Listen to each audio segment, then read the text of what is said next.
قرآن کے احکام پہ بھی مجھ کو چلا دے، قرآن کے احکام پہ بھی مجھ کو چلا دے۔ الحمدللہ رب العالمین والصلاة والسلام علی سید الانبیاء والمرسلین، اما بعد فاعوذ باللہ من الشیطان الرجیم، بسم اللہ الرحمن الرحیم۔ محترم ناظرین کرام، آپ دیکھ رہے ہیں مدنی چینل کا پروگرام احکام قرآن۔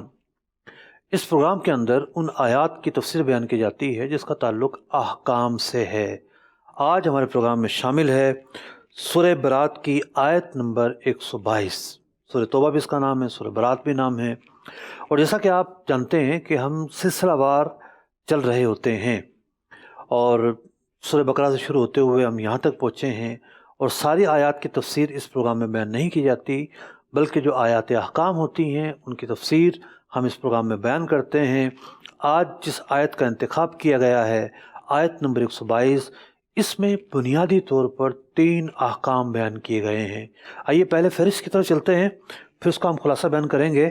جی، قرآن رہنما ہے، جنت کا راستہ ہے۔ پہلا نقطہ آج کے پروگرام میں یہ ہوگا، جو آیت زیر بحث ہے اس کے تحت ہم یہ بیان کریں گے کہ اس آیت مبارکہ کے شان نزول کیا ہیں، اور ہیں سے آپ اندازہ لگا سکتے ہیں کہ ایک سے زیادہ شان نزول منقول ہوئے ہیں۔ جی، دوسرا نقطہ یہ ہوگا کہ اللہ کی راہ میں لڑنا کبھی فرض عین ہوتا ہے، کبھی فرض کفایہ، اور چونکہ یہ آیت مبارکہ جو ہے اس کا جو سیاق ہے وہ غزوہ تبوک کے متعلق ہے، تو یوں ایک اس کا یہ بھی سیاق ہے اللہ کی راہ میں لڑنے کے حوالے سے، تو اس کی بھی بات ہوگی یہاں پر۔ جی،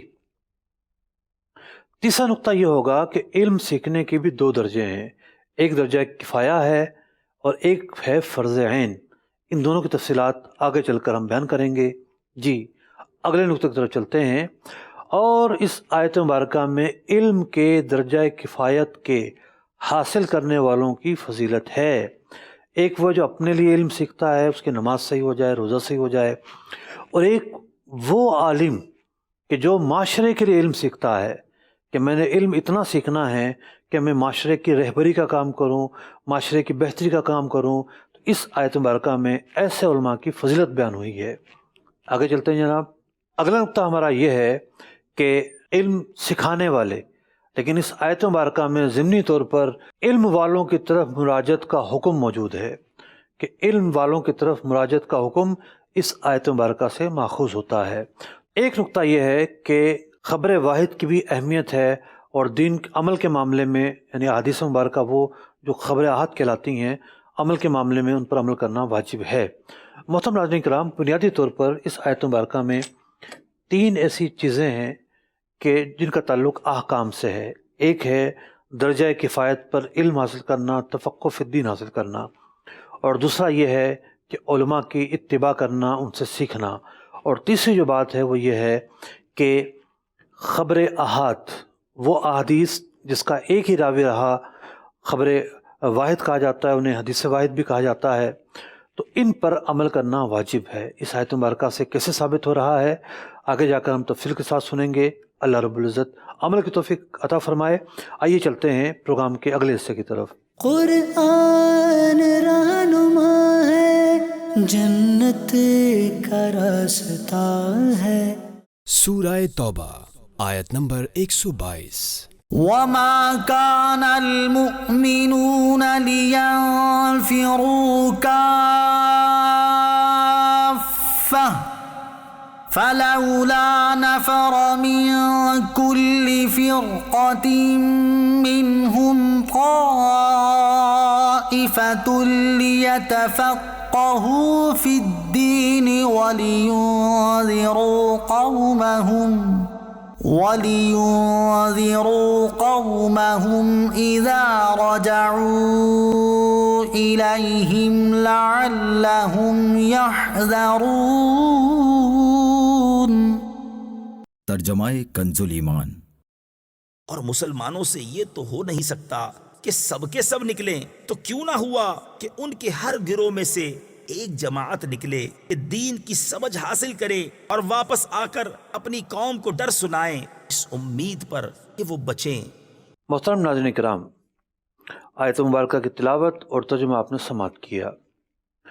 خلاصہ اس آیت مبارکہ کا یہ ہے کہ اللہ رب العزت ارشاد فرما رہا ہے، ایک گروہ ایسا ہونا چاہیے کہ جو دین کی سوجھ بوجھ حاصل کرے اور پھر واپس پلٹے اور اپنی قوم کو اس سوجھ بوجھ سے آگاہ کرے۔ اس آیت مبارکہ کے شان نزول کے تعلق سے ایک سے زیادہ اقوال مفسرین نے بیان کیے ہیں۔ ایک قول مروی ہے امام حسن بصری رحمۃ اللہ تعالی علیہ سے، دوسرا مروی ہے امام مجاہد رحمۃ اللہ تعالی علیہ سے، دونوں ہی جلیل القدر تابعین ہیں، اور اس کے علاوہ بھی اقوال ہیں۔ امام حسن بصری رحمۃ اللہ تعالی فرماتے ہیں کہ یہاں پر جس نفر کی بات ہو رہی ہے، لولا نفرا، اس کا جو فاعل ہے، اس سے مراد ہے اللہ کی راہ میں لڑنے کے لیے جانے والے۔ یعنی کچھ لوگ تم میں سے ایسے ہوں گے جو اللہ کی راہ میں نکلیں گے، اللہ کی راہ میں لڑیں گے، اور پھر جو مشاہدہ اس وقت انہیں حاصل ہوگا، یعنی تعداد کم ہونے کے باوجود فتح حاصل کرنے کا مشاہدہ اور تجربہ، اللہ رب العزت کی رحمت پانے کا مشاہدہ اور تجربہ، حق کے غالب آنے کا مشاہدہ اور تجربہ، تکالیف، مصائب، دشواریوں کو فیس کرنے کا مشاہدہ اور تجربہ، یہ جو تمام کی تمام صورتحال ہوگی، پھر جب وہ واپس آئیں گے اور اپنی بستی کے لوگوں کو بتائیں گے، اپنے اہل خانہ کو بتائیں گے، دوستوں کو بتائیں گے، اعزہ احبہ کو بتائیں گے، تو یہ بتانا اللہ رب العزت کی مزید محبت کو پیدا کرے گا۔ تو ایک تعبیر، ایک تشریح یا پس منظر اور شان نزول یہ کہ یہ آیت مبارکہ نازل ہوئی ان لوگوں کے بارے میں کہ جو اللہ کی راہ میں نکلتے ہیں۔ امام بغوی رحمۃ اللہ تعالی علیہ نے اسی طرح بیان فرمایا۔ ایک اور روایت بھی ہے جسے امام ابن حاتم روایت کرتے ہیں کہ نبی اکرم علیہ الصلوۃ والسلام نے صحابہ کرام علیہم رضوان کو جب اللہ کی راہ میں لڑنے کی ترغیب ارشاد فرمائی، اور کچھ مسلمان شریک ہوئے، کچھ شریک نہیں ہوئے، تو منافقین نے ان پر طعن کیا کہ یہ کیا ہوا جناب، تم سب گئے ہی نہیں۔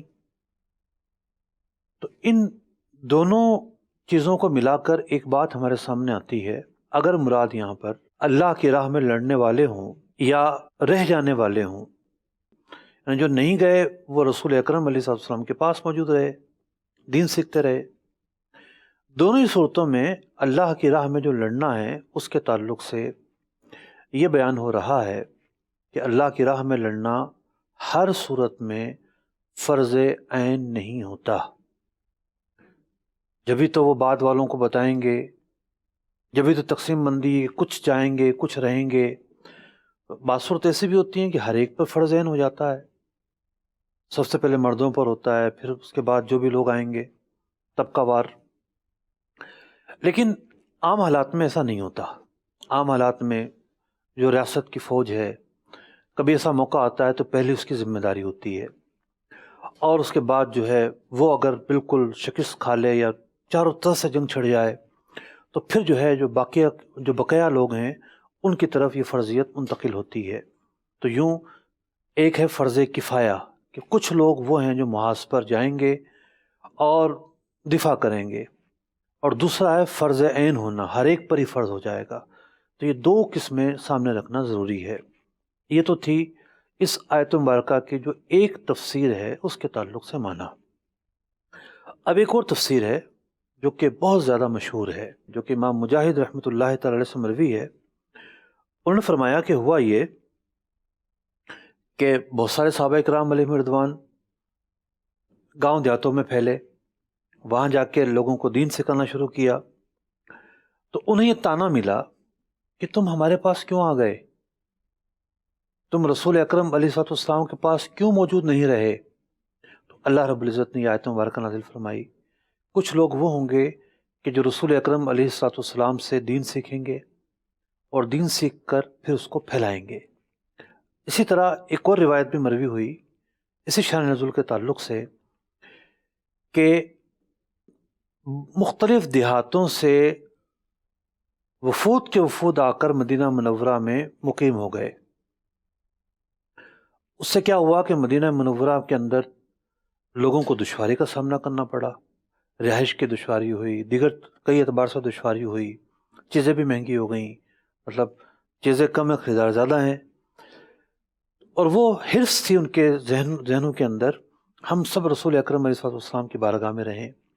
انہیں حکم دیا گیا کہ تم اپنی اپنی بستیوں میں چلے جاؤ، ایک گروہ ایسا ہو ہر بستی میں سے کہ جو رسول اکرم علیہ الصلوۃ والسلام کی بارگاہ میں موجود رہے اور یہاں سے جو تعلیمات حاصل کرے وہ جا کر اپنے علاقے میں، اپنی بستی میں جائے اور پھر جو ہے ان تعلیمات کو عام کرے۔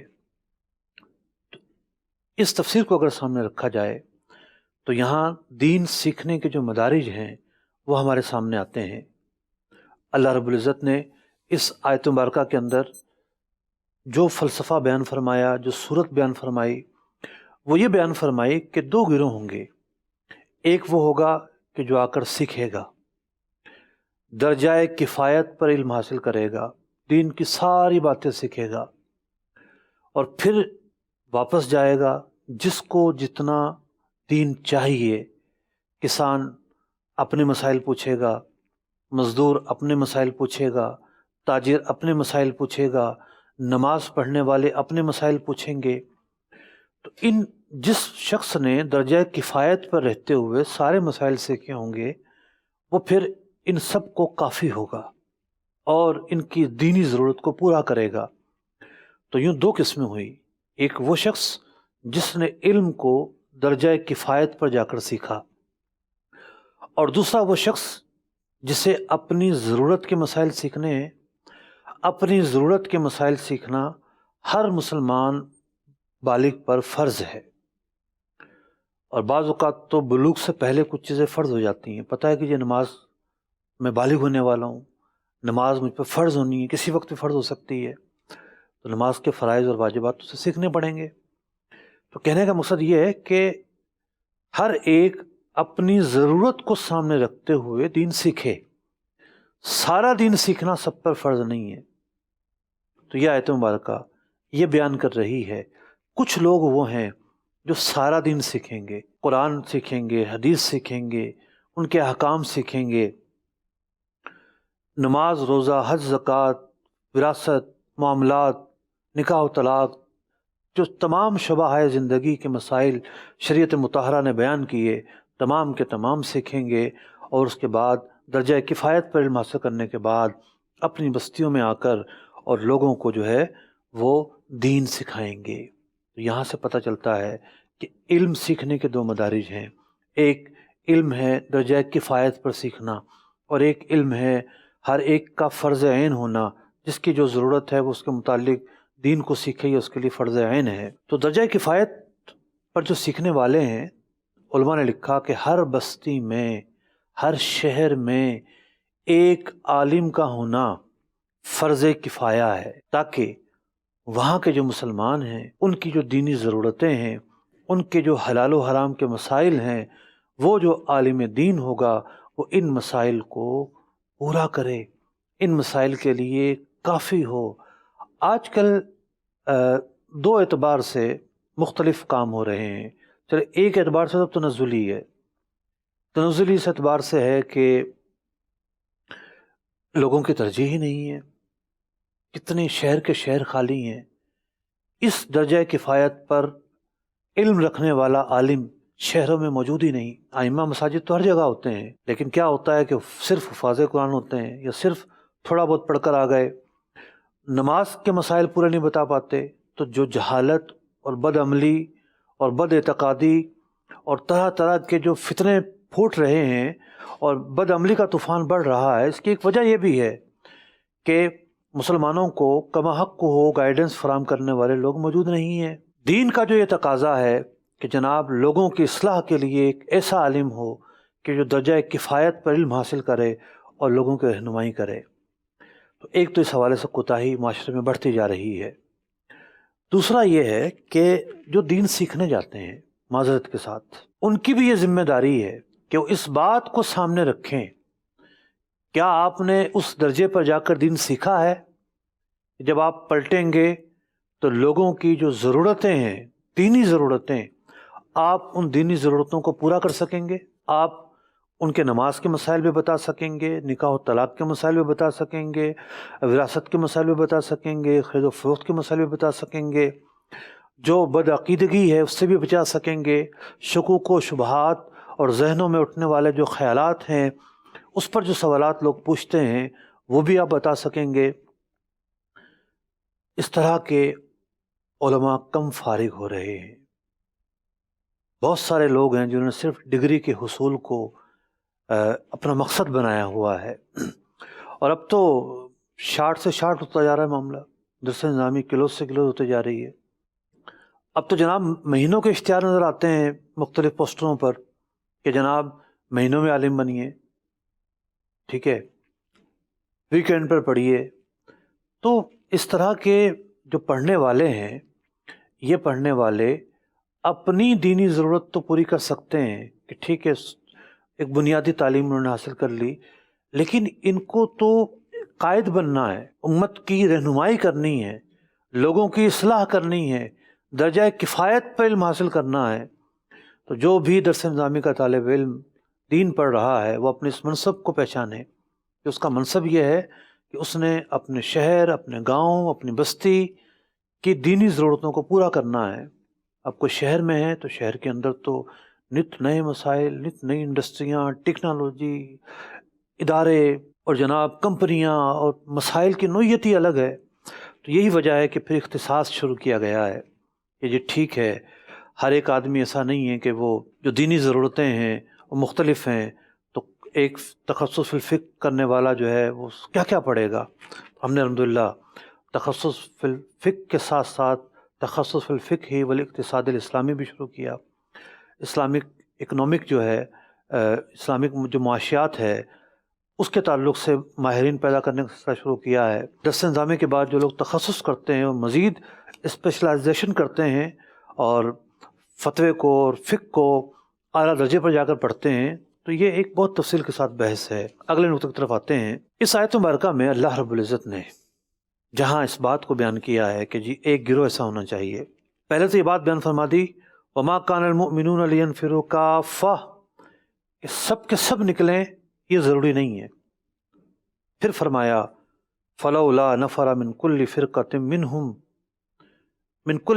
مِّنْهُمْ طَائِفَةٌ، ایک گروہ کو نکلنا چاہیے، لِيَتَفَقَّهُوا فِي الدِّينِ، تاکہ وہ دین کا علم حاصل کرے، تفقہ حاصل کرے۔ تو علماء لکھتے ہیں کہ تفقہ کا جو مادہ ہے یہ فقہ ہے۔ فقہ کہتے ہیں حلال و حرام کے مسائل کو جاننے کو، وہ علم جو حلال و حرام کے مسائل سکھائے وہ علم فقہ کہلاتا ہے۔ جیسے علم تفسیر ہے، اب قرآن پاک میں 6000 سے زیادہ آیتیں ہیں، وہ آیات جو ہیں اللہ رب العزت کی وحدانیت کے متعلق بھی ہیں، وہ آیات مبارکہ رسالت کے متعلق بھی ہیں، وہ آیات مبارکہ جو ہیں انبیاء سابقین کے قصص اخبار کے متعلق بھی ہیں، امثال کے متعلق بھی ہیں، وعظ و نصیحت کے متعلق بھی ہیں۔ پھر تفسیر پڑھنے والا لغت بھی پڑھے گا، تفسیر پڑھنے والا تاریخ بھی پڑھے گا، تفسیر پڑھنے والا شرح نزول بھی پڑھے گا۔ علم تفسیر ایک پورا ضخیم علم ہے۔ علم فقہ ایک نچوڑ ہے، احادیث میں بھی اسی طرح کی تفصیل ہے۔ تو جو قرآن اور حدیث نے حلال و حرام بیان فرمایا، علم فقہ اس حلال و حرام کے مسائل پر مشتمل ہے۔ حدیث پاک میں ارشاد ہوتا ہے، نبی اکرم علیہ الصلوۃ والسلام نے ارشاد فرمایا، من یرد اللہ بہ خیرا یفقہہ فی الدین، اللہ رب العزت جس کے ساتھ بھلائی کا ارادہ فرمائے اسے دین کی سوجھ بوجھ عطا فرماتا ہے، تفقہ فی الدین عطا فرماتا ہے۔ تو جو فقہاء ہیں، وہ علماء ہیں جو حلال و حرام کا علم رکھتے ہیں، وہ اس حدیث میں بیان کی جانے والی جو فضیلت ہے اس کے حامل ہیں کہ تفقہ فی الدین رکھتے ہیں، دین کے مسائل کی سوجھ بوجھ رکھتے ہیں۔ تو اس آیت مبارکہ میں جو یہ فرمایا گیا لِيَتَفَقَّهُوا فِي الدِّينِ، حدیث پاک میں بھی اس کی فضیلت بیان ہو رہی ہے۔ ایک اور روایت میں ارشاد ہوتا ہے، حضرت ابو ہریرہ رضی اللہ تعالیٰ عنہ سے روایت ہے، نبی اکرم علیہ الصلوۃ والسلام کی بارگاہ میں انہوں نے عرض کیا یا رسول اللہ صلی اللہ علیہ وسلم من اکرم الناس، آقا لوگوں میں زیادہ بزرگی والا کون ہے، زیادہ عزت والا کون ہے؟ نبی اکرم علیہ الصلوۃ والسلام نے ارشاد فرمایا اتقاہم، زیادہ تقوی والا ہے، پرہیزگاری والا ہے۔ قالوا لیس عن ھذا نسألک، بخاری و مسلم کی حدیث ہے۔ عرض گزار ہوئے یا رسول اللہ، نہیں اس کے بارے میں نہیں پوچھنا چاہ رہے ہماری مراد کچھ اور ہے۔ آپ علیہ الصلوۃ والسلام نے ارشاد فرمایا فیوسف نبی اللہ، تو میں بیان کرتا ہوں پھر ایک اللہ کے عظیم نبی کے بارے میں کہ حضرت یوسف علیہ السلام کو کیا شرف ملا کہ نبی اللہ ہیں، ابن نبی اللہ، ابن نبی اللہ ہیں، ابن نبی اللہ، ابن نبی اللہ ہیں، ابن خلیل اللہ، کہ حضرت ابراہیم خلیل اللہ کے بیٹے کے بیٹے کے بیٹے کے بیٹے، اور یہ سب ان کے آباء و اجداد انبیاء ہیں۔ کیا شان ہے ان کی۔ صحابہ عرض کرتے ہیں یا رسول اللہ صلی اللہ علیہ وسلم، ہماری مراد کچھ اور ہے، ہم کچھ اور پوچھنا چاہتے ہیں۔ تو آپ نے فرمایا فعن معادن العرب تسألون، تم عرب کے جو معدنیات ہیں ان کے بارے میں پوچھنا چاہتے ہو؟ یعنی ایک تشبیہ دی گئی ہے یہاں پر انسانوں کو معدنیات سے، معدنیات نکلتی ہیں، کہیں سونا نکل رہا ہے، کہیں چاندی نکل رہی ہے، کہیں تانبا نکل رہا ہے، کہیں پیتل نکل رہا ہے۔ تو جس طرح معدنیات میں مختلف چیزیں، ہر ایک کی الگ منفعت ہے، ہر ایک کا الگ فائدہ ہے۔ تو آپ نے فرمایا خیارہم فی الجاہلیہ خیارہم فی الاسلام اذا فقہوا،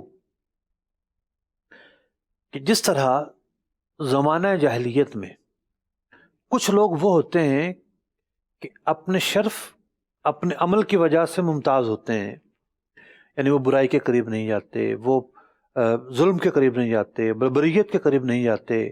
اس جاہلیت میں بھی ممتاز رہے، اس جاہلیت کے زمانے میں بھی الگ تھلگ رہے اور اپنی نیکی اور پارسائی میں ممتاز رہے۔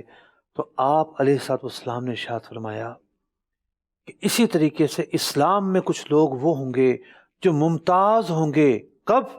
اذا فقہوا، جب تفقہ فی الدین کے حامل ہوں گے۔ اور اسی روایت کو ایک الگ انداز میں بھی امام بخاری اور امام مسلم نے بیان کیا کہ نبی اکرم علیہ الصلوۃ والسلام نے ارشاد فرمایا تجدون الناس معادنا، کہ تم لوگوں میں بھی معدنیات کی طرح مختلف مزاج پاتے ہو۔ خیارہم فی الجاہلیہ خیارہم فی الاسلام اذا فقہوا یا اذا فقہوا، معنی ہم پہلے بیان کر چکے ہیں۔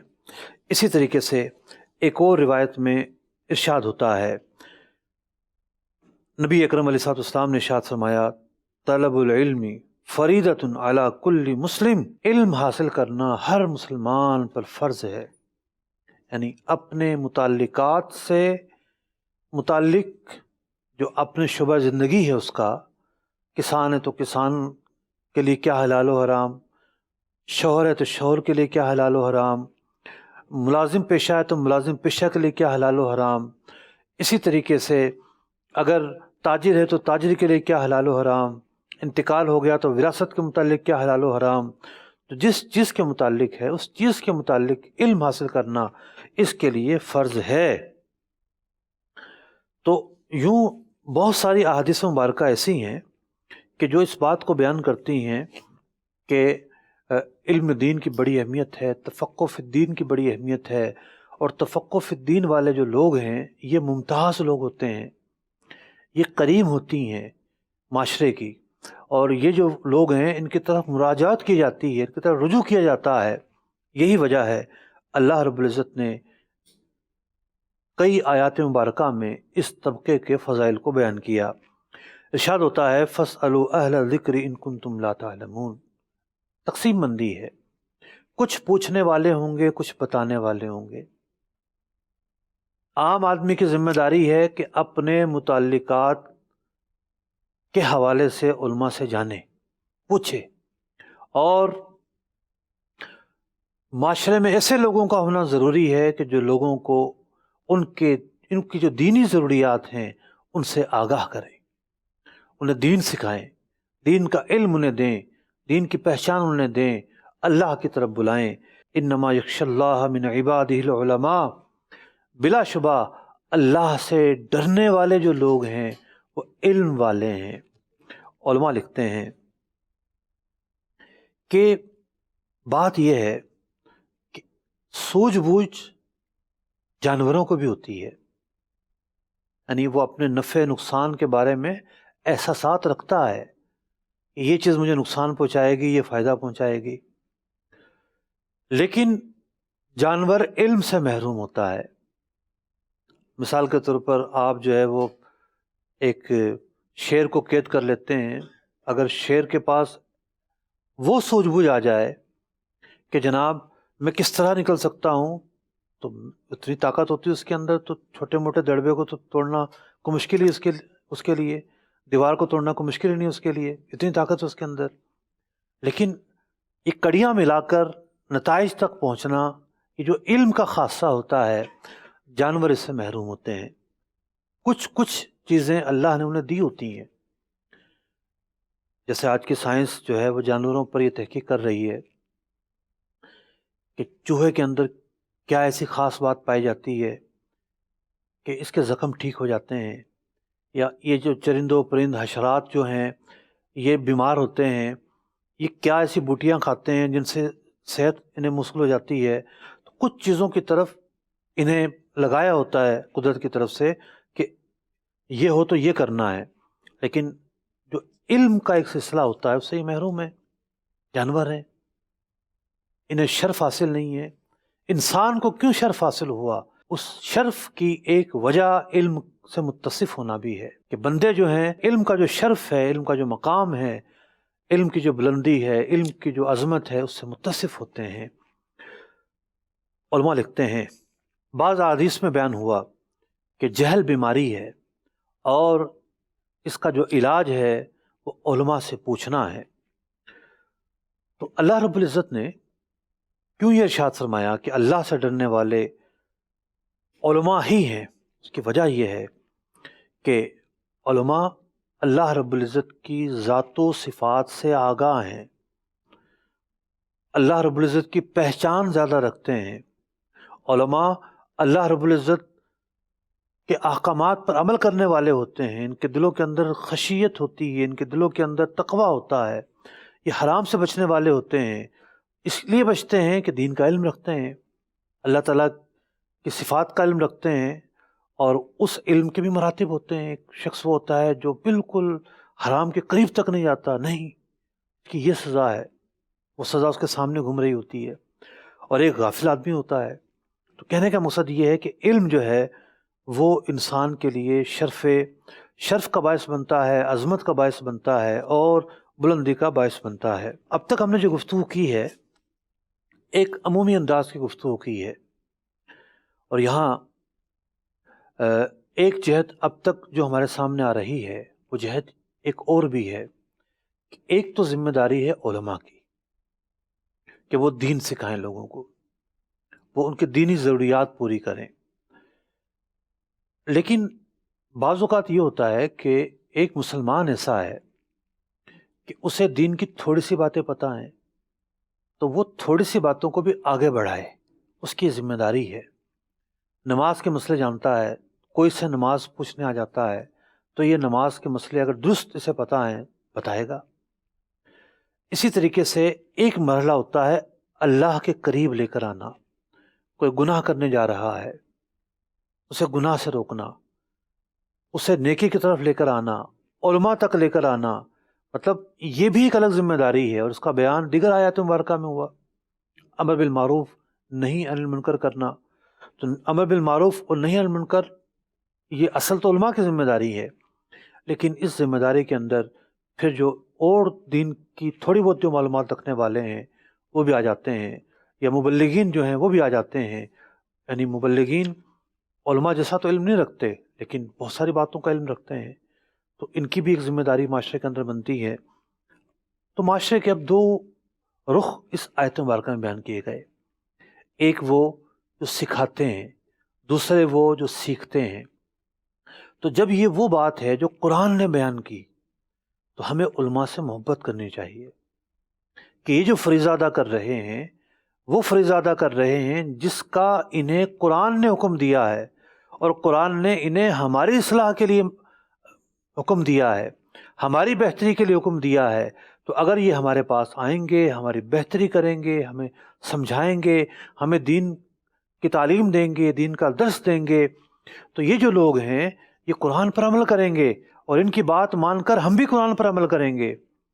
تو ہمیں بھی تعاون کرنا چاہیے اور دین سیکھنے کی لگن ہونی چاہیے۔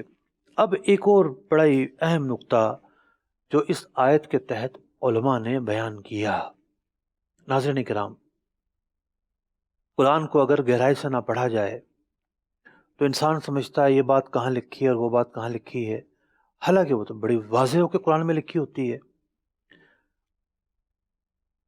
کچھ لوگ یہ کہتے ہیں کہ جی احادیث جو ہیں بہت ساری ایسی احادیث ہیں اور زیادہ تر ایسی ہیں جو ایک ہی صحابی سے روایت کردہ ہیں۔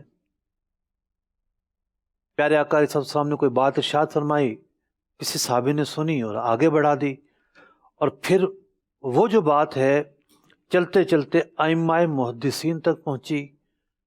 اس ایک صحابی رضی اللہ تعالیٰ عنہ کے علاوہ کسی اور سے مروی ہی نہیں ہے۔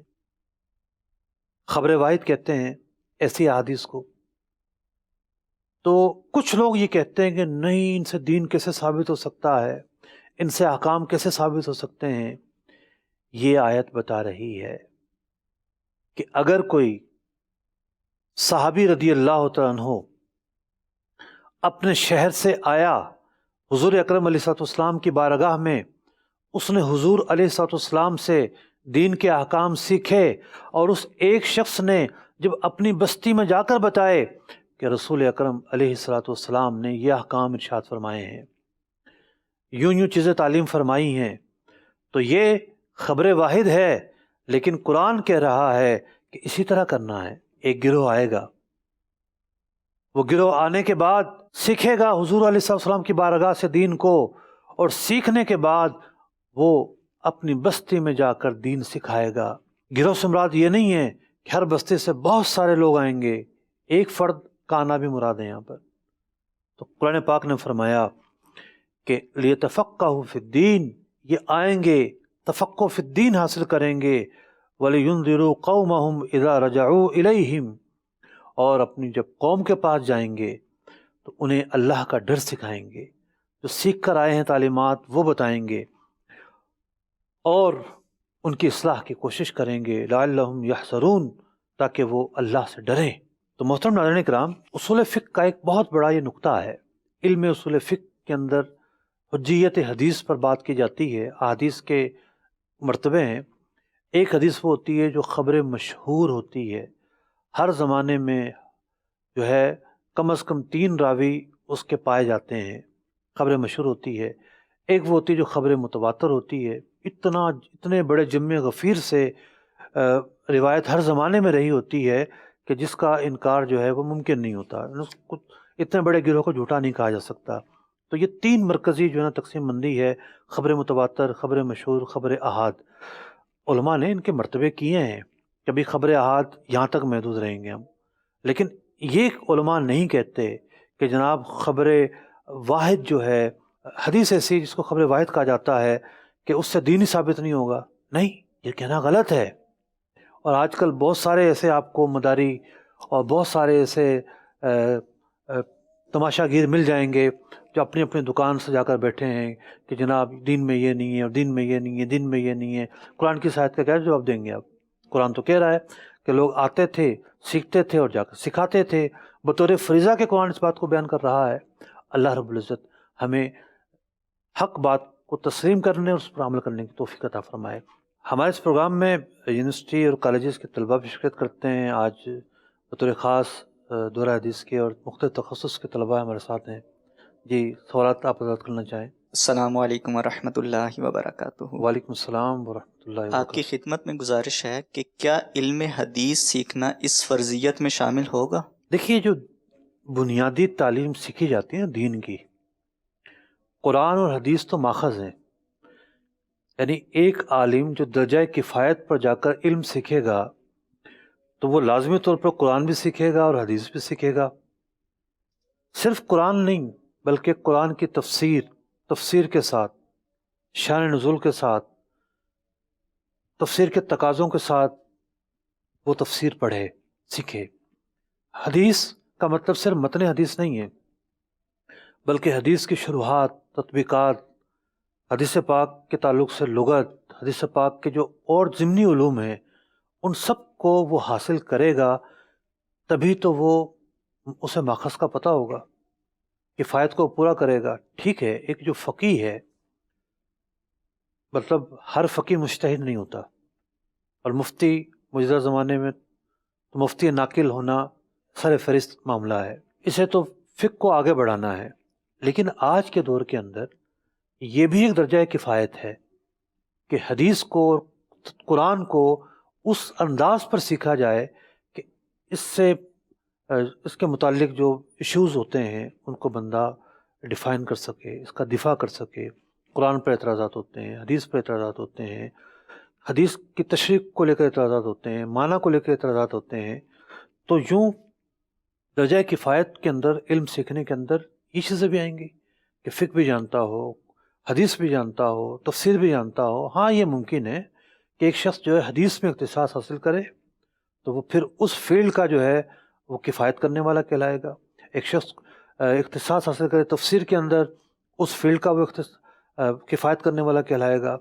لیکن اگر کوئی علم فقہ کے اندر اختصاص کرتا ہے تو علم فقہ کے اندر ساری احادیث اور ساری کی ساری آیات کو اتنی گہرائی سے جاننا شرط نہیں ہے، کیونکہ جو ماخذ آیات ہیں وہ آیات احکام ہیں، وہ آیات ہیں جن کا تعلق اللہ رب العزت کی صفات سے ہے، ضروریات دین سے ہیں، ان کا جاننا یقینی طور پر اس کے لیے ضروری ہے. احادیث میں بھی یہی معاملہ ہے. تو یوں تھوڑی سی تفصیل ہے ان دونوں معاملوں میں. جی کوئی اور سوال؟ السلام علیکم ورحمۃ اللہ وبرکاتہ. وعلیکم السلام ورحمۃ اللہ وبرکاتہ. علماء کرام فارغ ہوتے ہیں، لیکن فارغ ہونے کے بعد، فرض علوم سیکھنے کے بعد وہ اپنے علاقے یا پھر جو اپنے گاؤں کا رخ تو نہیں کرتے، البتہ بڑے جو ہے شہریں ہوتے ہیں وہاں پر جو ہے شہر پر جو ہے وہ وہاں پر جاتے ہیں، وہاں پر رہائش اختیار کرتے ہیں، وہاں پر ہی اپنے ذریعہ معاش جو ہے وہ تلاش کرتے ہیں. تو آیا ان کا اپنے گاؤں میں نہ جانا اس سبب سے وہ گناہ گار ہوں گے، اور ان پر جو ہے وہ شرعاً کیا حکم ہے؟ دیکھیے، بعض چیزیں ایسی ہوتی ہیں کہ بندہ متعین نہیں ہوتا، یعنی وہاں پہلے سے علماء موجود ہیں. اب ایک گاؤں ہے، چھوٹی سی بستی ہے، گاؤں کے لوگوں کے صرف مسائل ہیں، کسان ہیں، کھیتی باڑی کے متعلق، ٹھیک ہے، اور وہاں ایک جو حافظ قرآن امام ہے یا ایک عام عالم امام ہے وہ بھی انہیں بتا سکتا ہے. تو یہ جس نے بہت زیادہ علم حاصل کیا یہ متعین نہیں ہوا. بعض صورتوں میں تو ایسا ہوگا کہ اسی کا جانا وہاں واپس ضروری ہے، ایسا نہیں ہے. بعض صورتوں میں متعین بھی ہو سکتا ہے کہ بھئی اس شہر جانا، اس بستی میں جانا اس کے لیے متعین ہو چکا ہے، ٹھیک ہے. تو علم کے حوالے سے جیسے مثال کے طور پر ایک فتنہ پھوٹا اور اس فتنے نے لے کر قرآن پر اعتراضات کیے، حدیث پر اعتراضات کیے، بہت سارے اعتراضات کیے، تو اب علماء کی ذمہ داری ہے کہ ان کا جواب لکھے. لیکن کوئی فرد متعین نہیں ہے یہاں پر. اگر بعض لکھ دیں گے تو وہ اپنا فریضہ ادا کر دیں گے. تو بہت ساری صورتیں ایسی ہوتی ہیں جہاں بندہ متعین ہو جاتا ہے. اب مثال کے طور پر کسی علاقے کے اندر ایک ہی عالم ہے تو وہ متعین ہوگا. پھر اگر وہ اتنا بڑا صلاحیت ہے کہ وہ چیزوں کو دور کر سکتا ہے، فتنوں کا جواب دے سکتا ہے، تو وہ متعین ہوگا. تو یہ بعض صورتوں میں علماء بعض کاموں کے لیے متعین ہو جاتے ہیں اور بعض صورتوں میں متعین نہیں ہوتے. تو جیسی صورتحال ہوگی اس کے مطابق حکم ہوگا. جی کوئی اور سوال؟ السلام علیکم ورحمۃ اللہ وبرکاتہ. وعلیکم السلام ورحمۃ اللہ. فقih کے لیے دنیاوی علوم کو حاصل کرنا کتنا ضروری ہے؟ دیکھیے، دنیاوی علوم کچھ تو وہ ہوتے ہیں کہ جس کا تعلق دینی چیزوں سے ہوتا ہے. مثال کے طور پر آپ کو وراثت کے مسائل سیکھنے ہیں تو ریاضی آپ کو بنیادی آنی چاہیے. پھر یہ ہے کہ دنیاوی علوم کا تعلق ہے لغت سے، لینگویج سے. اب ایک فقی جو ہے وہ امریکہ میں بیٹھا ہوا ہے یا یورپ میں بیٹھا ہوا ہے، نئی نسل کو بالکل اردو نہیں آتی، تو بطور لینگویج کے وہ انگریزی سیکھے گا، انگریزی سیکھ کر تبلیغ کرے گا. وہی زبان ہے نا مسجد میں، وہاں تو بیان بھی انگریزی میں ہو رہا ہے، تو جو احکامات بیان کرنے ہیں اس نے وہ انگریزی میں بیان کرنے ہیں. تیسرا موقع یہ آ جاتا ہے کہ اسے مثال کے طور پر ماہر بننا ہے جدید تجارتی مسائل کے لیے. اب جدید تجارتی مسائل کے اندر اسے فائنینشیل رپورٹنگ پڑھنی ہے، اسے جو ہے بزنس جو ٹریڈنگ سسٹم ہے وہ سمجھنا ہے، اسے ٹریڈ پڑھنی ہے، اسے جو ہے وہ ٹرمینالوجیز جو ہیں وہ پڑھنی ہے. تو اس کے لیے وہ ان چیزوں کو بھی دیکھے. ایسا نہیں کہ ان چیزوں کا ماہر بنے، ان کی جو جتنی اسے ضرورت ہو اتنی وہ چیزیں سیکھے گا اور سیکھ کر جو ہے وہ آگے بڑھے گا. بعض اوقات یہ ہوتا ہے کہ طب کے متعلق سوالات آتے ہیں تو علماء جو ہے وہ ڈاکٹروں سے جو ہے وہ معلومات حاصل کرتے ہیں کہ بھئی یہ آنکھ میں جو ہے وہ دوا ڈالنی ہے، اب یہ بتاؤ کہ آنکھ اور حلق کے اندر سوراخ کوئی ہے کہ نہیں ہے، ڈاکٹر بتائیں گے. تو جدید فائنینشیل سسٹم کے متعلق بھی یہ نہیں کہ ایک عالم اس کا ماہر بن جائے، اسے معلومات حاصل کرنی ہے. وہ اسٹڈی کے ذریعے بھی ہو سکتی ہے، افواہ رجال جو اس فیلڈ کے ماہر ان کے ذریعے بھی ہو سکتی ہے، اور ماہرین سے پوچھ کر بھی ہو سکتی ہے. تو یوں جہاں جتنی ضرورت ہے اس کی مقدار میں وہ دنیاوی جو چیزیں ہیں اس کو سیکھے اور اس کی ایک اہمیت بنتی ہے. یہ مطلب نہیں ہے کہ جناب ایک عالم جو ہے وہ پائلٹ بھی بن جائے، وہ عالم انجینئر بھی بن جائے، وہ عالم جو ڈاکٹر بھی بن جائے اور اس کو یہ نہ آتا ہو، یہ نہ آتا ہو، یہ نہ آتا ہو تو اس کے لیے آر ہو. نہیں، اسے تو دین سکھانا ہے.